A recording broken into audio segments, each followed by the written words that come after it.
In January of 2014, the San Francisco 49ers came into Green Bay to face the Packers in the wild card round of the playoffs.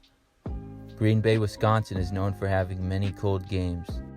The field was covered beforehand to stop snow from getting onto the field. The 49ers were 12-4 going into the game, and the Packers were 8-7-1.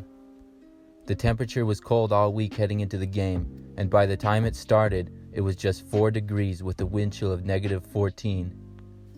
That did not stop fans from showing up, and the attendance at the game was 77,525.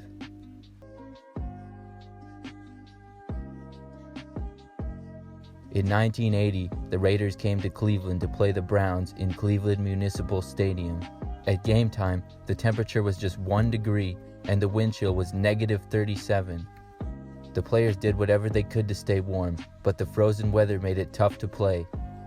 There was 5 interceptions and 6 fumbles in the game combined by both teams. The game was a lot of defense and went back and forth, but in the end, after Brian Sipe threw an interception to Mike Davis, the Raiders hung on for a 14-12 win.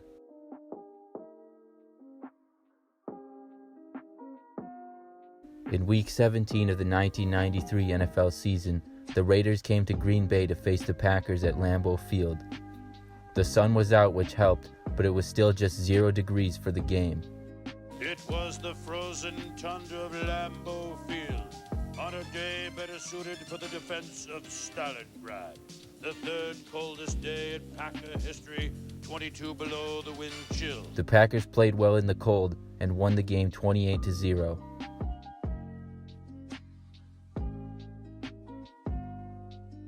The Raiders are the visiting team once again in the next coldest game.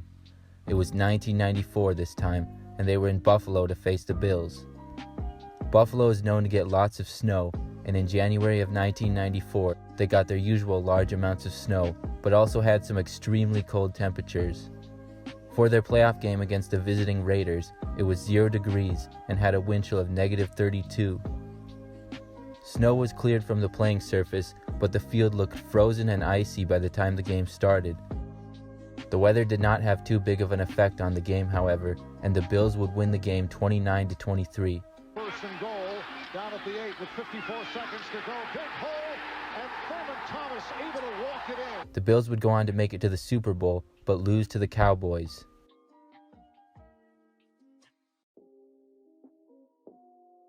In 1972, the Vikings played the Bears at their home field of Metropolitan Stadium in Week 12 of the season in December.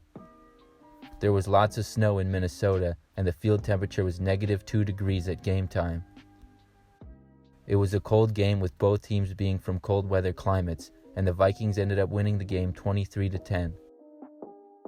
The Vikings' first touchdown resulted from another Tarkington bullet through the crease to John Henderson, number 80.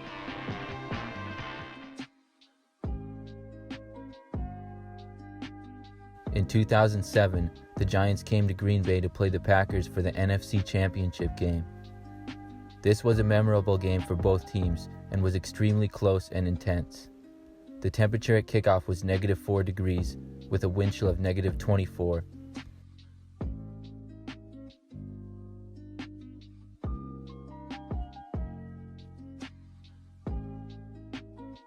In the end, it would come down to a field goal for the Giants, and they won the game on it.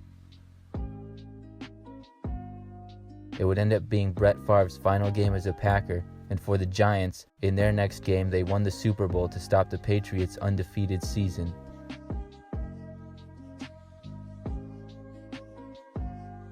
The next coldest game took place in January of 1996. It was the divisional round playoff game of the Indianapolis Colts against the Kansas City Chiefs in Kansas City. The temperature was -6 degrees. 77,000 fans showed up and were loud for the entire game. Turner, the motion man. He's the target. Touchdown. Floyd Turner. But the freezing temperatures and good defense stopped the scoring. The game ended up being a final score of just 10-7, with the Colts getting the win.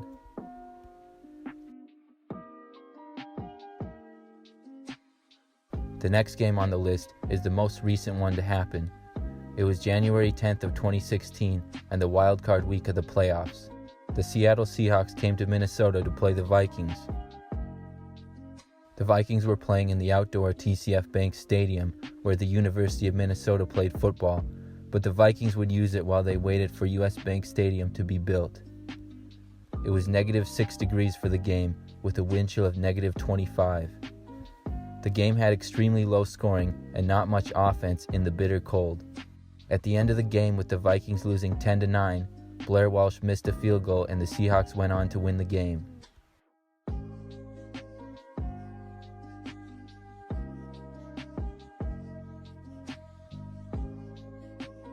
The 1981 AFC Championship game was between the Cincinnati Bengals and the San Diego Chargers. The game was played in Cincinnati at Riverfront Stadium. It was an extremely cold day, and the players and coaches did what they could to stay warm. It was also very windy, which made things much worse. By the time the game started at 1 p.m., it was -9 degrees and had a wind chill of -59. The wind and the cold affected many of the throws in the game, especially for San Diego, who weren't used to playing in such cold conditions. Anderson to throw. Touchdown! M.L. Harris. The Bengals were able to have more success moving the ball in the freezing temperatures and won the game 27-7. However, they would lose in the Super Bowl to the 49ers.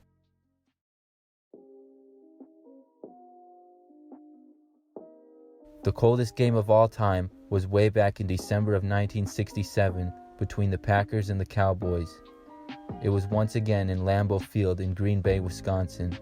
They played in the NFL Championship game on December 31st in the freezing temperature of -13 degrees with a -48 wind chill. 50,000 fans showed up to the game for Green Bay, and the Packers looked good being used to the cold.